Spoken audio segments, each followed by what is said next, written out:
It is 9:30, as you can see, and I am actually making breakfast. We need fuel. I'm burning my hand, burning my hand. Don't wanna spill the eggs on the floor. And hey, eggs and bacon. Woo. I think I'm going to get some tortillas. Alright, so hello everyone. Welcome to the first day of camp. It is July 1st. And I have not written a word yet today, but it's only 9:30. Had to get some things done in my morning routine, of course. I had to straighten my hair because I didn't want to get in front of the camera and be like, God, my hair looks awful in every clip. So do that at the first of the month.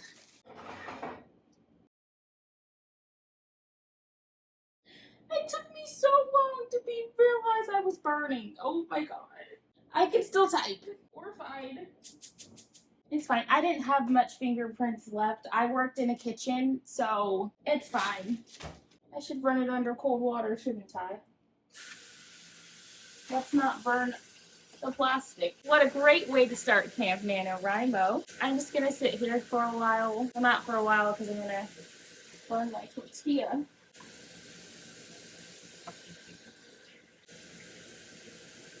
It doesn't feel that bad.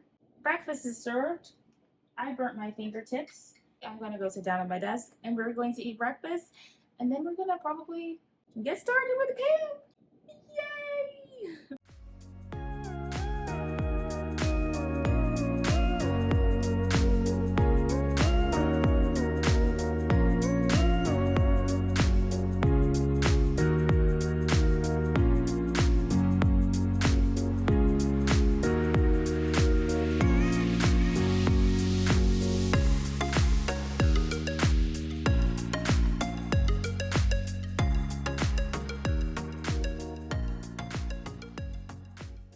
What's up everyone, my name is Morgan Lee and welcome back to my channel. It is the first day of Camp Nanowrimo. I was going to say day 2. It's not day 2, it is day 1. You'll see this video on day 2, but where I am right now, it is day 1 of Camp Nanowrimo, July 1st. Continuing on with the vlog series.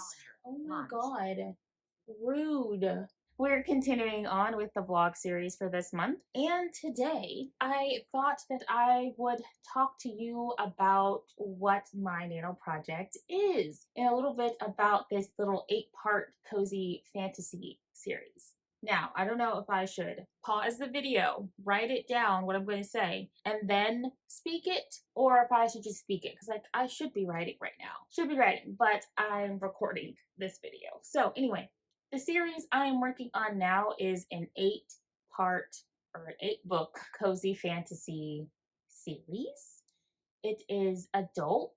This is an 8-book non-linear series. So it's a series that takes place all in the same world. My characters, some of them will mix and go in between books and be in each other's books. So you don't have to read them in order, but you probably want to read books 1 through 7 before you read book 8. Like, it would be best if you read them all in order, but you don't have to. You can start the series anywhere. And I did this because just like listening to people say like, oh, it's easier to market because you can start anywhere in the series, so you can actually do marketing on each book instead of just the first book in a series. So we're gonna see if that works. And then, what is cozy fantasy? If you don't know what cozy fantasy is, I barely know how to define it, but basically, you've heard of cozy mystery, right? So it's like small town vibes, amateur sleuth, someone gets murdered, what happened? And then they're like getting clues, they're figuring out what happened. And it usually takes place in a small town or like a cozy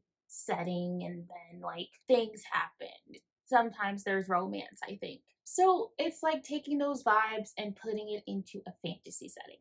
For cozy fantasy, though, from what I researched from the genre, is like slice of life, lower stakes, and yeah, that's what I've gathered. And it's going so okay, my series is going to have elements of both cozy mystery, and it's going to have elements of romance. So there's going to be an overarching mystery for the whole series that ties all of the books together, so that's why it'd be best if you read them in order. But you don't have to. So like an overarching mystery in each book, and then each book doesn't have its own mystery, but some of them do, some of them don't. Some of them the romance is the main plot, and some of them like other relationships are the main plot. I still have not figured out a way to pitch this. So if people are like, well, what's your series about? I'm like, there's a mystery. I can't yet pin it down of what is happening. I have outlined like basic like summary outline, like named characters and named the main situation.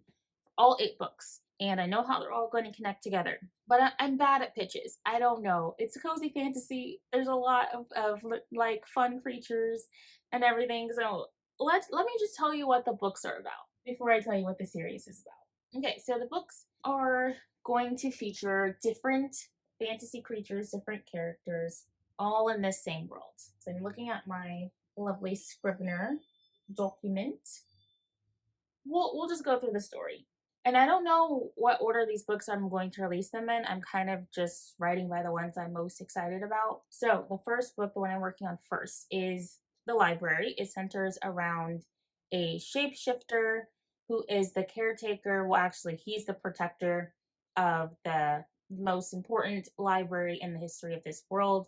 It houses the history of every single person, every single creature, every single culture community that has been existence in this world. It has, ancient magics. It has how like the creation of the world. It has religion. It has everything in this library, and it's important for all this information to be protected. So it's protected and it's preserved, because if you don't remember your history, how can you know your future? That's kind of the theme of that book. Of like, you have to know where you've been to know where you're going, and or you're gonna make the same mistakes if you don't know your history. So it's kind of like that. So he protects this most prestigious library because he has a curse where he was cursed by a witch with the spirit of a basilisk. So he has snake-like features. All he wants to do is become caretaker of the library. So the caretaker of the library is an older man who adopted him when he was about 8 years old. So Callum, his master is getting really old, and he's gonna probably die any moment. Sorry, there's a bug on the floor and I have to kill it. Callum is ready for this job. He's ready to take over and protect the library and care for and learn all of the history, all of the secrets, everything. He's just ready because his master's getting old and he's ready for him to pass on the legacy. He wants this job, okay? That is what Callum wants. So Callum is preparing to get this job because his master's like, yeah, I'm getting old. I probably am gonna die soon. So I should get you prepared for taking over the library. But his master, Eldridge, is not the last word on the matter. He has to go through the Order of the Oracle, who have all governing authority over the things that happen in the libraries. So, and they don't like Callum because he is cursed, and they don't think that he is a good fit to have this job. So they send in one of their own to take the job, and basically like the story is about Callum having to train up his replacement, basically. So that is the kind of like slice of life part of the story. But the mystery part of the story, this is going to be on the back of the book, so this is not a spoiler. Callum's master randomly disappears one night. So the girl, Poppy, her name's Poppy, who's going to take over for Eldridge instead of Callum, they come. He's like, ugh, she's pretty, but God, I hate her. Or actually, it's like, man, I hate this girl. And she's like, but damn, she's pretty and she's smart. So that happens. And then so like one night, Eldridge's room is ransacked. There's like a struggle ensued. There's blood everywhere. Either he was murdered or he's missing, and they have to now work together to figure out what happened to Eldridge. And that is the plot of book 1. I'm not going to go into detail about all the plots of the book. We'll keep it shorter. But the next book that I'll be working on for camp, because I'm doing 3 books in camp. The next book that I'm working on revolves around a mermaid.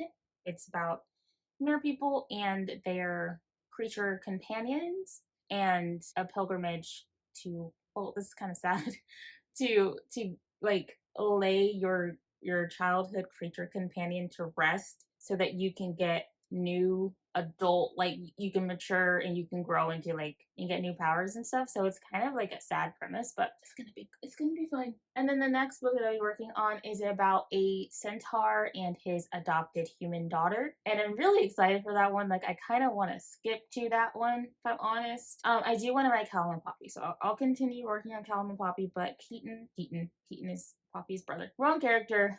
Cohen and Lyra. I'm so excited to write about Cohen and Lyra. I should have did that first. I know I should have did it first. I could skip. I could go there. Part of me is like, just finish Callum and Poppy's, and then you can go to Cohen and Lyra. But I'm like, Cohen and Lyra, they're so adorable. Okay, that is what my books are about. I've probably talked this whole sprint, so I'm gonna try to get some words. Okay.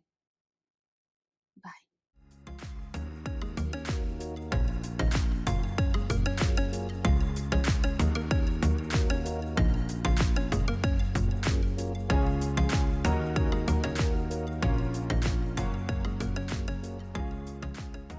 All right, so we are working and dictating right now. Got my microphone right here, my computer right here. Because I don't know the voice of this character yet, I'm on like chapter 14, and I still feel like I don't know Callum very much, and it's making me like want to work on Cohen's story, but like I need to finish this. Good lord, I just want to work on the other one. I'm at least gonna finish this chapter. So I'll let you hear some of my dictation. Are we ready? Are we ready? Okay, let's go. Okay. Open quote. Damn that man for making me worry. Period. Close quote. Callum looked at the crumpled letter in his hand again. Period. He shook his head. Period. That old man was always doing something. See, this is another thing that's just really annoying. Sometimes it just stops working. Eccentric. Oh, I turned it off. Eccentric.